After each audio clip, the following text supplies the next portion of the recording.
The thing that is constant through all of this, through this, the film, the various people that are interviewed, spoke about it, change. It changed everybody. And it went beyond the people that were there. Change is the essence of everything. And in fact, it's ubiquitous with existence. Anything that stops changing literally stops existing. The Einsteinian theory of the immutability of matter and energy. Energy is change, and matter is change. Things are change. Kesey used to say, when confronted about all this way that you changed the society, is that good or bad? And all these conversations. And Ken always said, we get a lot more credit and a lot more blame than we deserve. He said, we didn't really make it happen, all this stuff that happened. He said, it's like waves. And all this change, everything happens in waves. Literally everything, at every level. Everything, all of the energy of the universe is in wave form. And at every level. And at the level of not just physical change, but societal change happens in waves. And what Ken said was that a great wave happened in the 60s, and we were just there. We were present essentially in the water, and were able to ride the waves like surfers. And what Ken did when he started taking these drugs with the government experiments, it was like he was tossed in the water and learned to swim. And then he came around to all of us, all of his friends, and started saying, hey, try this. And so he would throw us in the water, and we'd learn to swim. And so we were all in the water when this wave finally approached the shore. And people who know surfing understand about how waves happen. They aren't just waves. They come in sets. There's big waves and there's little waves. There's big waves and there's little waves. And the sets come in sets. There's sets of big waves. And then there's sets of even bigger waves. And the 60s was a time like a rogue wave where all of these waves suddenly focused. All of the social waves that had been building since world wars and all this stuff that was happening. And the invention of television and the evolution of all the electronic stuff that was going. This was all happening.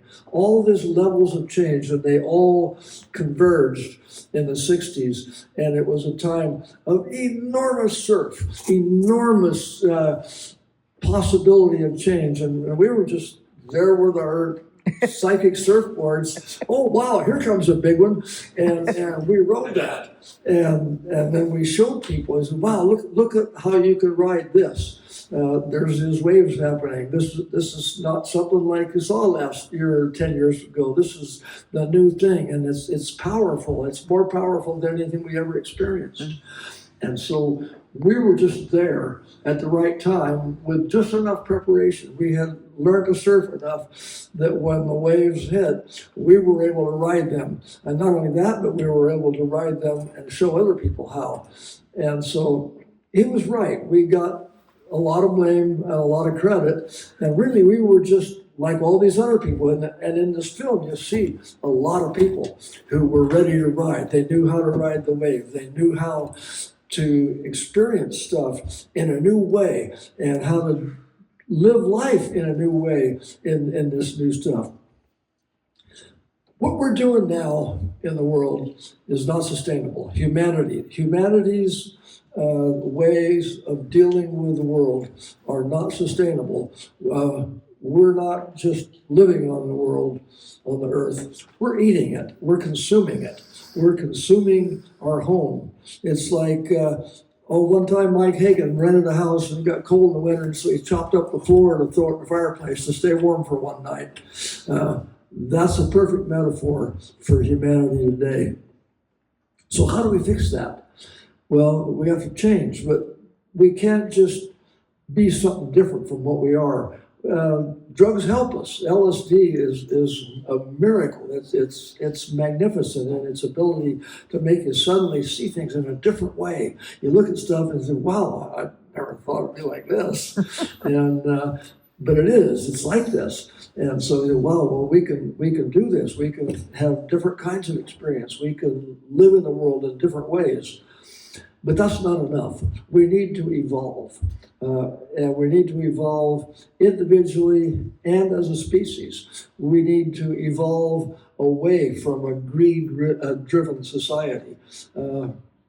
Much of what goes on in the world, the basic driving force is greed. People selfish, trying to get more for me, more experience, more money, more stuff, more cars, more clothes, more food, more everything. And we have mistakenly thought that the way to do that is to keep somebody else from having it, so that there'll be more for me. But that's completely the wrong way. We have to do it by sharing as much as we can, giving as much as we can, because the more we give, the more everybody's giving, and suddenly the more there is. It seems like almost, it seems impossible that by giving things away you have more, but it's really the way the world works. And so what we need to do, I think we need to teach reincarnation. I think we need to teach people the true laws of karma, that you don't just, you're born, you gather as much shit as you can, you use it up as fast as you can, you eat as much as you can, you gather as much wealth as you can, and then you die, and that's it, you're done. And however much you got, that's what you did. Whoever dies with the most toys wins. It ain't like that. We have to learn to do this in a way that we work together, not to consume the planet, but to feed it, to look at the earth as your garden. You got to water it. You've got to till it and weed it and deal with it in the way that you nourish it. And we have to nourish each other. And these kind of experiences that we got through doing all this, the acid tests and all this, the psychedelics and all the things that came from it, you start to learn about that. You start to, well, they talk about ego loss. You start to lose that intense selfishness by sharing with people, by giving what it is that you have. Yeah. Because I think that was the Trips Festival was kind of like when it broke out of the closet. We had done a few acid tests, 2 or 3 or 4, I can't remember exactly, but we were learning a thing. We were kind of finding our way through this thing, and all of a sudden, Ken and Stuart Brand and all these other people that participated in this decided, well, let's do this on a bigger scale. And suddenly it was out there, and everybody was doing it. It all kind of started in the summer before the acid tests began. People started coming around La Honda, where Kesey was living, and it kind of became a thing where Saturday night there'd be guests that show up, and we'd all take some psychedelics, and it kind of turned into a psychedelic show and tell. People brought little skits and things to do. There was an area right behind the house where the Thunder Machine sat, and it was kind of a natural amphitheater, and Kesey would set up some sound and maybe a camera and microphones, and people would just come and kind of do stuff. And it started developing into an event. Almost every Saturday night, stuff had happened. The Hells Angels started coming, and they came to had several weekends, and we partied. And Ken finally realized, no, this is going to get us in even more trouble than we're already in. He says, I got to get this out of the house. And that was why he decided to do the acid test. It was self-preservation. If we kept doing it there, it was going to keep focusing more and more attention on Kesey and on the few of us that were there all the time. And for certain, we were going to get in trouble. Some of us did anyway. But Kesey realized we got to get this out of the house. We got to go and do it in public places where we could move around. And it turned out that we were too slow for them. They couldn't catch us. They always came looking for us and gave up before we got there. But really, that was what started. And the other thing that people have mentioned a lot that were interviewed in this film is that Kesey was very conscious of wanting to eliminate that line between performers and audience. He wanted this to be a totally participatory thing.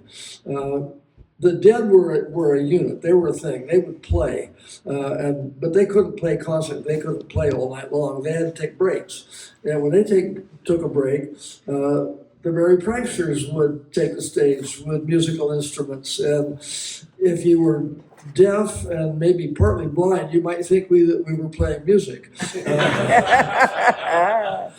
I maintained that we were possibly the worst band ever. Kesey used to say, I would rather play music with the worst band in the world than go and listen to the best band in the world. And he often proved it. Playing, if somebody wanted to come up out of the audience and just walk up onto the stage and bring an instrument or grab an instrument and start playing, that was fine. Or just come up and do anything, not even playing music. They could just come up on the stage and just start doing whatever they felt like doing. And Kesey encouraged that. Sometimes it was weird, and sometimes it was really cool. Some people came up and did really cool stuff. And we talked about, wow, that was a scene. Did you see what that guy did? There was a guy in Portland that I don't think anybody knows who he is or was. He looked like a businessman. He was in a business suit, and he had it was wintertime, and he was carrying an umbrella, and he got acid, and pretty soon he was doing this thing, and he started posing, and he says, the king walks, the king talks, and he did this thing, and he's in character. He became this character of the king. And you could see that suddenly he was the king. And he did this for a minute or two, but it was something that it was notable because it was real. He came and he did a thing, and it was real. And he knew that he wasn't really the king like Donald Trump thinks he's the king. He was in character, and he knew he was in character, and he was strutting around doing this thing, but he was doing it without ego. He was just doing a thing because it was what came into his head to do. And this was what Kesey was wanting people to do, to come and just be something, do something, do what you feel like doing without the thing of ego and judgment and stuff like that. It was a way of getting free of judgment, because judgment is one of our biggest hang-ups, being judged for what we do because somebody else thinks we should do it differently. A hammer is a wonderful thing. If you're building something and you're putting together a lot of boards and you got a bucket of nails, dang, a hammer is the best thing you can have in the world. But if you're in an argument with somebody and he's a real asshole, he's got a hammer in his hand and he's pissed and he's going to hit you with it, a hammer is a terrible thing. AI is the same thing. It's just another hammer. And are we going to use it to build homes for the homeless, or we're going to use that hammer to beat more people down? Taking LSD was, and a lot of those other drugs, was like throwing off your chains for me. I grew up in a restrictive kind of environment, a household. a lot of rules, a lot of expectations of what my life was supposed to be and how I was supposed to comport myself and all that. And I was never comfortable with it, but that's the sort of thing that LSD does and psychedelics do, is they don't necessarily, but they can break those chains. They can show you the possibility of what you might do, what you might be. You realize, boy, there's a lot more potential, a lot more possibility in the world than what we grew up learning, being told and being taught and being directed to do. They all had the same old ideas, and we had new ideas. And finding new ideas is one of the great things that psychedelics can do for you. And I think that was a lot of what the Trips Festival and the stuff that came after it, the acid tests after that, and all the stuff that continued to develop. It was like freeing us of the chains. It was like opening doors into possibilities that we'd never imagined. Yeah.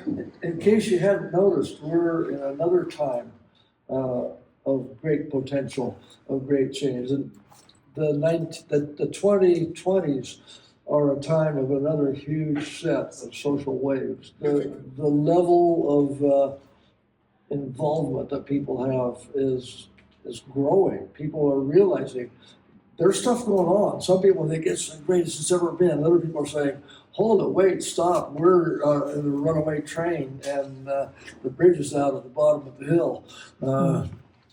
We've got to change direction. But this is a time. We're seeing a time of tremendous potential. It's happening now, and it hasn't peaked. It's going to continue to happen. It's going to continue this wave. This isn't the biggest wave of the set that's happening. There are bigger waves coming. There's more going to happen. And things are not going to be the same. But if we pay attention, and those of us who have experienced this kind of mind-opening and possibility illuminating experiences, it's on us to speak up, to act, to do stuff. And if we do this right, we can surf this wave when it comes, and we can all end up standing on the beach in the sun. I think the problem with astrology is that it's so complex that it's really hard to pin down what the effect of.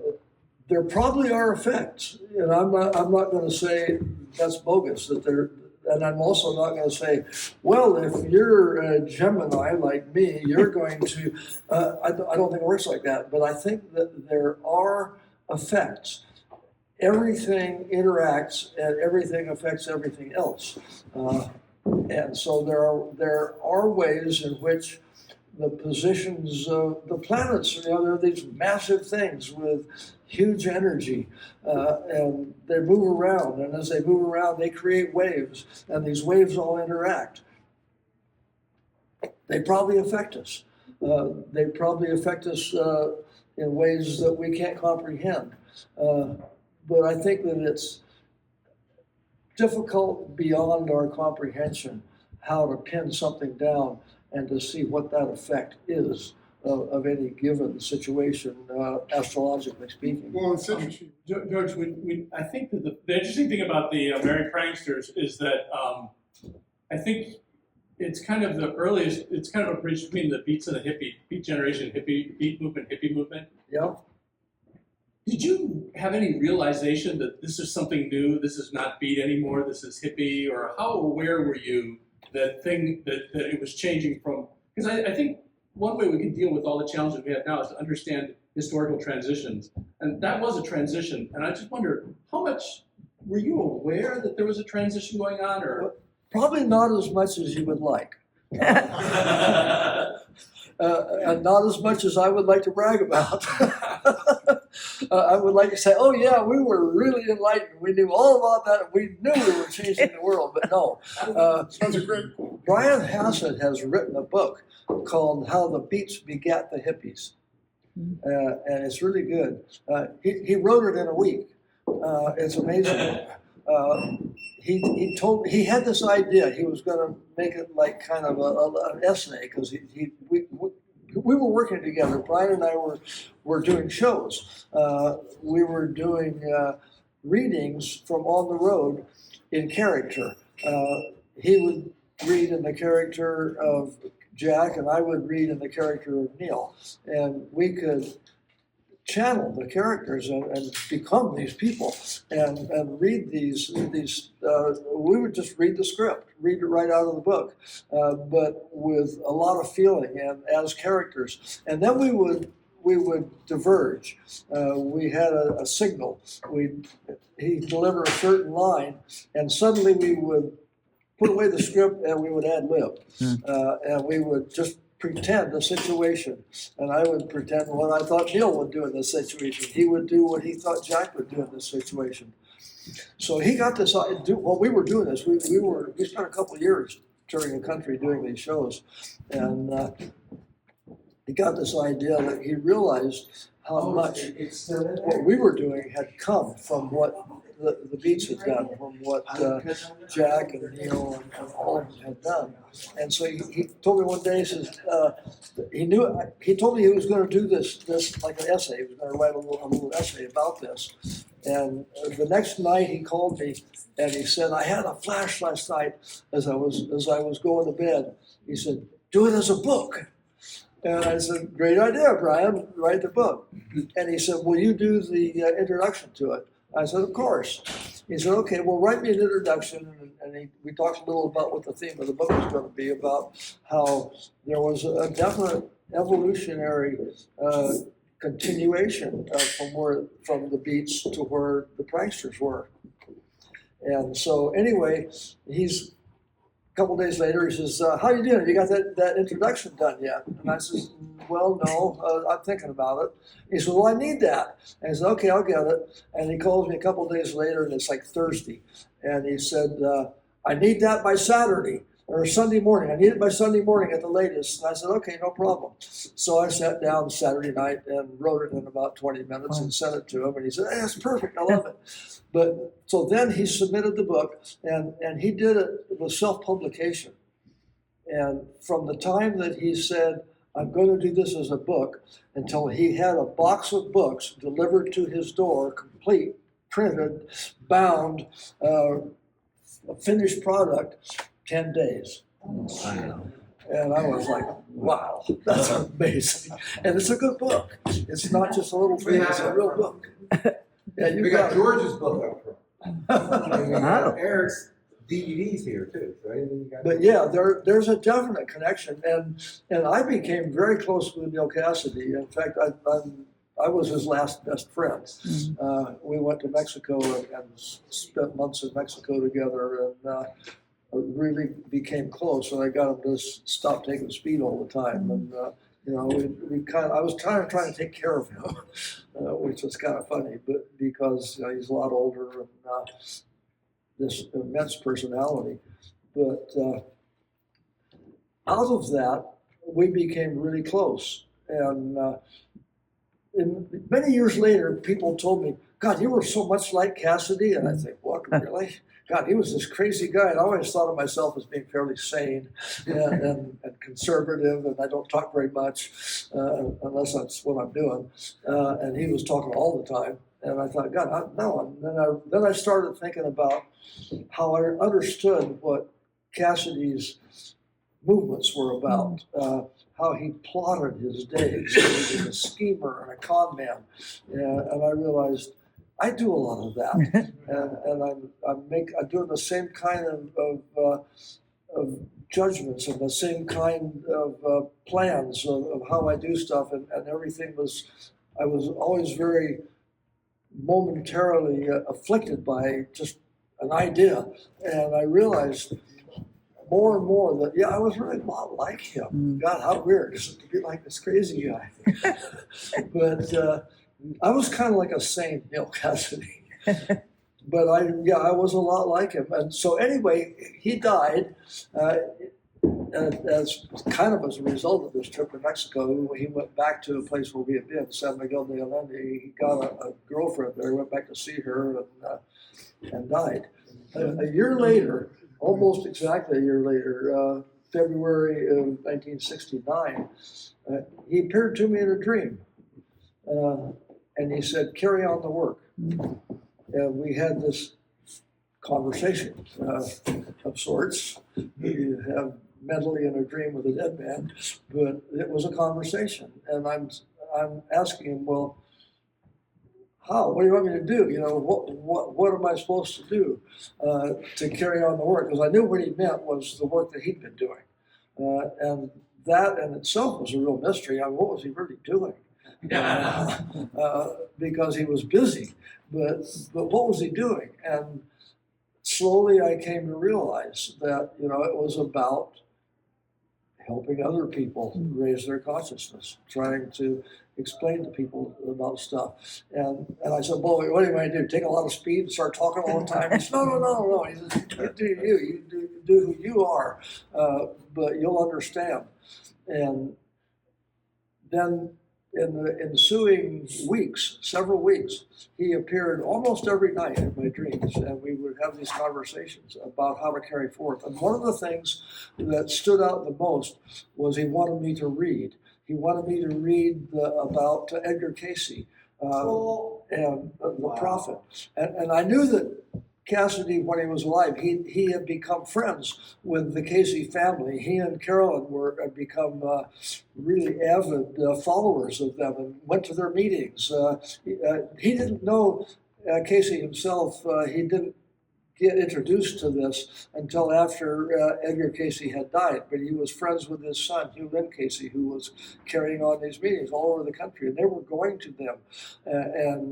And Cassady found a psychic and had life readings done, similar to the things that Casey did. And one of my great regrets in life, because Cassie was always saying, hey, you got to listen to my karma tapes. You got to listen to my karma tapes. And I was just like, you know, the eye roll, and, you know, that was Cassady's insanity. You know, a lot of what Cassady said, you just kind of say, oh, yeah, right, because he'd just go on and on about stuff. But the more I was around him, the more I realized that there was substance to this stuff. And so finally, right away, I started reading all about Edgar Casey. And as I was reading, and it was not just in general, it was like, well, read the book about reincarnation, read the book about karma, because those are the important things, that you understand what it is we're really about. If you don't understand that, because that's the essence of what life is about. And without that familiarity, you can't do the work. And so I read that, and when I would be reading certain passages, suddenly I realized that his spirit was present, and it was like he was underlining and saying, that's what I want you to read. I want you to know this. And that kept happening for the better part of a year. The other thing happened when I was at Ed McClanahan's house, another one of our writer friends, and Kesey may have been there, a bunch of us were there. He had this big house in Palo Alto right in town, and we used to hang out there a lot. He had extra bedrooms and stuff. And we were hanging around his library, and we got to talking about Cassady, and there was something that I grabbed to read, some of Cassady's writing or something about Cassady, and I suddenly could channel him, and I could read him, and everybody said, wow, that was just like Neal. And I realized, wow, I can do that. I can read that in character in a way that I can become animated and doing stuff like Neal did and acting like him and talking like him, and I could put that on. And then when it was years later, when I ran into Brian, I'd met him years before, and I hadn't seen him in like 20 years, and we were at an event of Merry Prankster's, they call it the Twiner Punkers Reunion. It was in Indiana, where it's all places. And Brian showed up, and we reunited after years. And he was doing a thing called the Beat Cafe. He would do readings, poetry readings, readings from Kerouac and other beat writers, and tell stories. And he did this, and it was a really neat show. And so then he, afterwards, it was at the beginning of this weekend, he said, so what'd you think? I said, oh, it was really good. He said, and then I told you, I said, I can do Neal. And he said, what? I said, yeah, if you want to read. He said, I can do Neal. We could read stuff together. And he said, really? And I said, yeah. So he said, okay. And he went that night, he went into town to a copy shop, and he took his copy of On the Road, and he did some Xerox sheets of, I think, just one of the dialogues. And he color underlined, highlighted in two different colors, Neal and Jack. And he handed it to me, and he said, well, here, I came up with this. I thought, oh, good. And he said, show me what you can do. I said, okay, let's just do it. And he said, well, you want to read it first? I said, no, I don't need to read it. Let's just do it. And so, okay. And he started off, and he's reading the Jack, and I'm reading the Neal. And we read through this couple of pages of dialogue. And he said, wow. He said, that was amazing. He said, that was just incredible. You really could do that. I said, well, I told you I could. Because I knew I could. I could. Once I got into that, it was like Neal was there, and he was just like running me. And it was almost like I wasn't even myself. And so we did it for the gathered crowd that was there, and everybody said the same thing. They said, wow, that was, and one of the women there that knew Neal said, wow, says, that was Neal. That was real Neal. And so we expanded. We picked out like a dozen different dialogues out of On the Road, and we took this road show. We went around doing these performances. And the whole point of this is that the more I did it, the more presence of Neal I felt.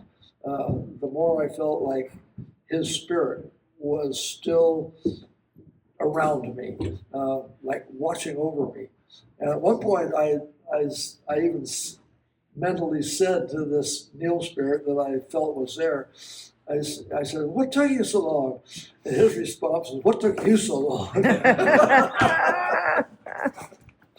Yes. So your prankster name was Hardly Visible. Yeah. What was what is that about? And also, what was your task? The names, the nicknames that we had came about in various ways. Some of them were meant to be real, and some of them were kind of ironic. And mine was kind of both. It came about on, I think it was the very first acid trip that I took at La Honda. The first time I ever took acid. I'd taken psychedelics for years, but never any LSD.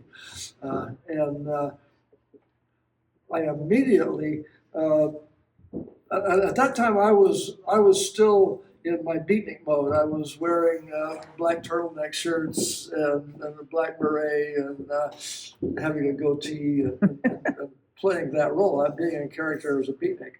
And suddenly, everything turned to Technicolor. It was like in The Wizard of Oz. When they get to Oz, the movie starts out in black and white, and they get to Oz, and suddenly it goes to Technicolor. And taking LSD was like suddenly Technicolor. And I looked at myself, and I thought, this isn't it. And I went in another room and gathered a bunch of all the bright clothes I could find and put them on. Came back into the room, and then Hagen saw me, and he says, there's George, he's hardly visible. And there it was. But the other thing is, I was always very introverted. And I had learned early on that I learned a lot more listening than I did talking.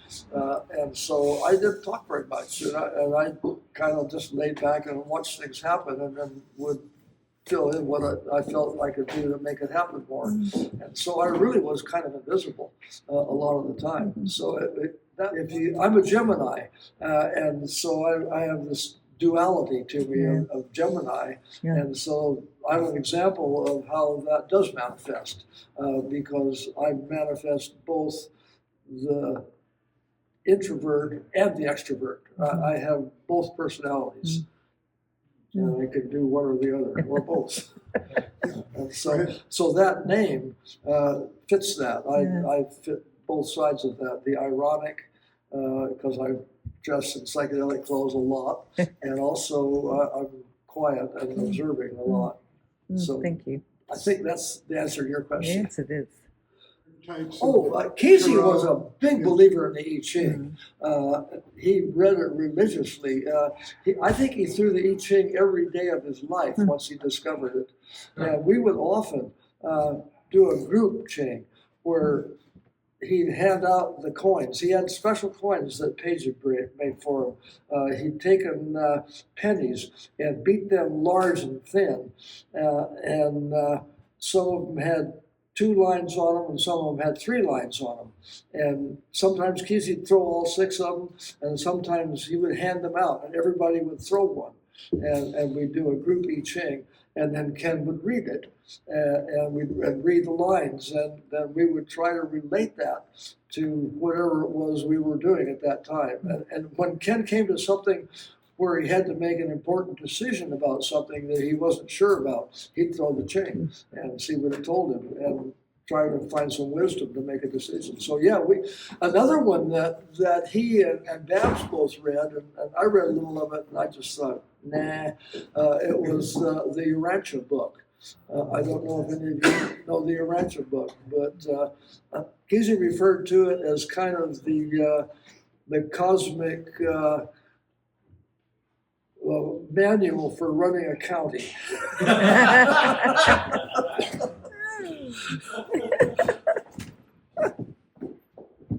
Anybody else? There was always a lot to laugh about in the stuff we did, which was a lot of what kept me interested. I always liked to laugh, and so we always had a lot of stuff to laugh about. This was a thing that Kesey invented.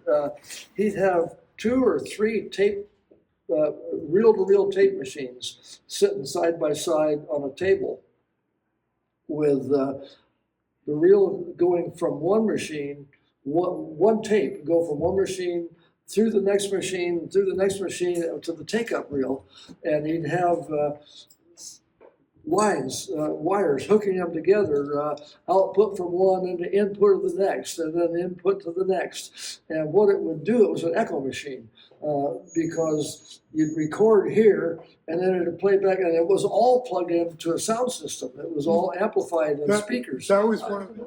I found out that you could drive people insane with it.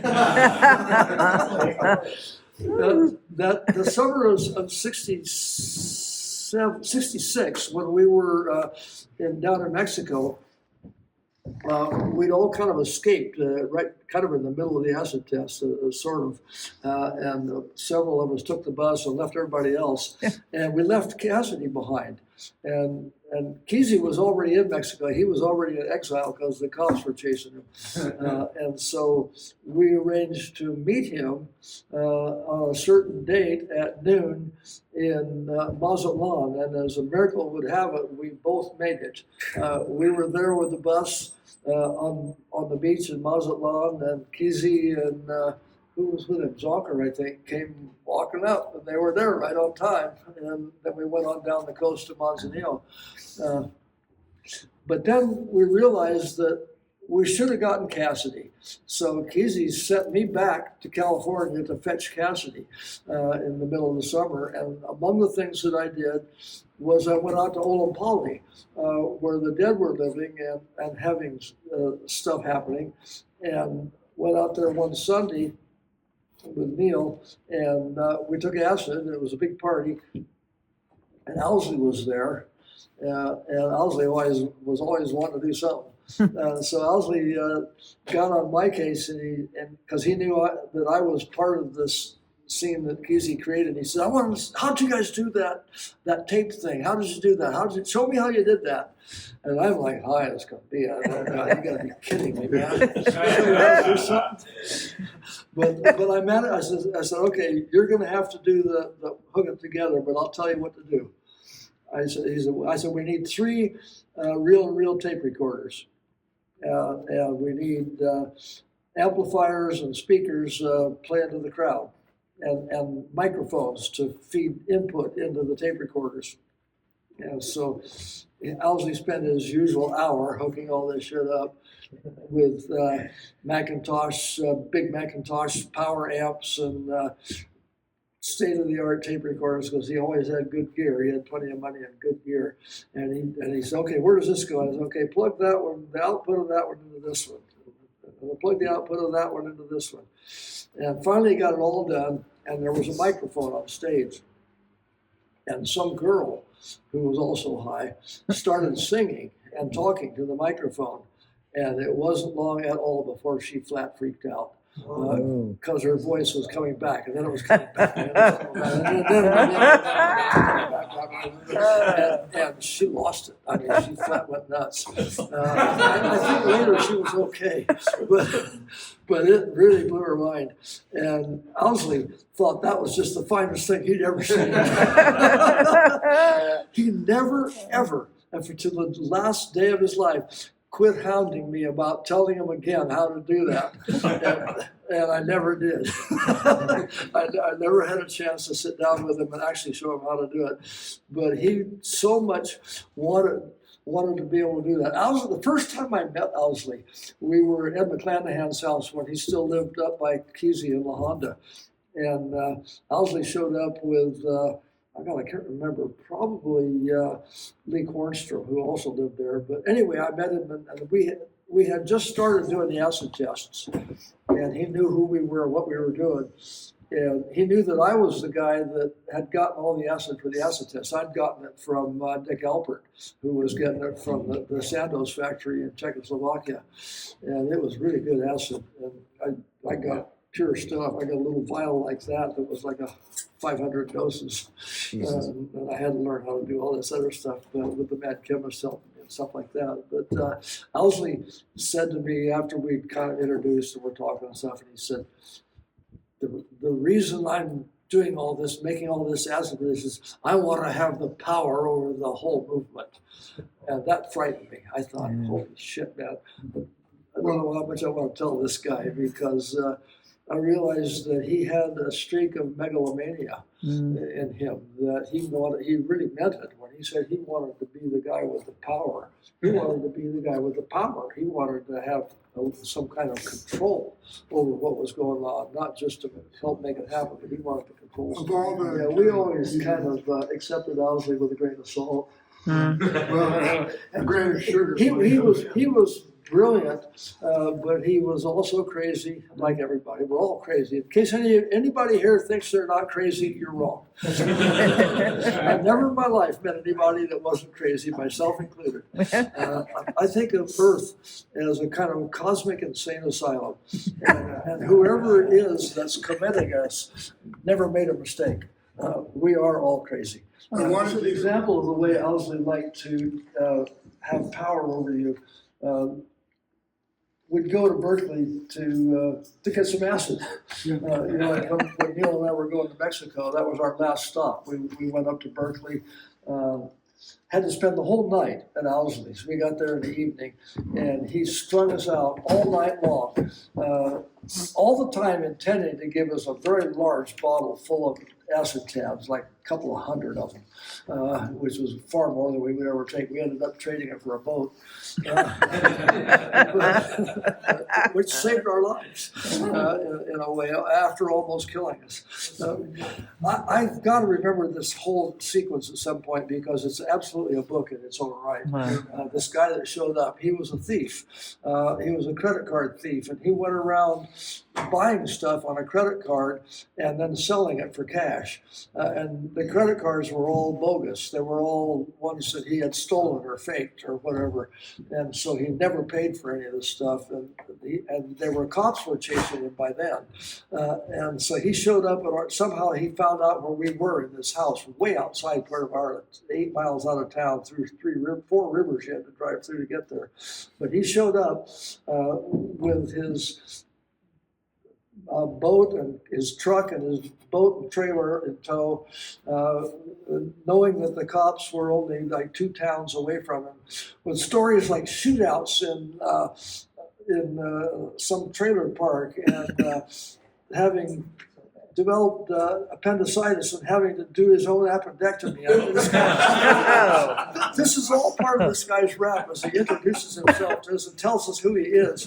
And he runs this story that takes him 2 or 3 hours to tell him how he ended up at our house. And Cassady just sitting there listening to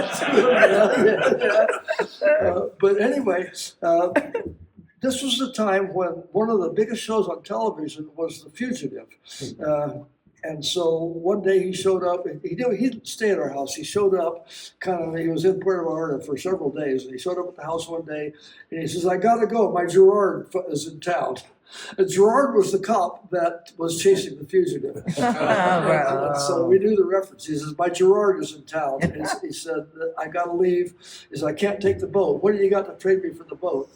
And I said, how about a bunch of acid? He said, I'll take it. We dumped out a few for ourselves. But Cassady had done a thing during that time. He said, I'm going to do something. I'm going to try something here. He said, I'm going to take his acid today. Okay. I'm going to take 2 tomorrow. I'm going to take 3 the next day. I'm going to do it for a week. On the 7th day, I'm going to take 7 hits of acid. And I'm going to see what happens. He quit on the 4th day because can't feel anything, didn't do a thing. Wow. You build up tolerance.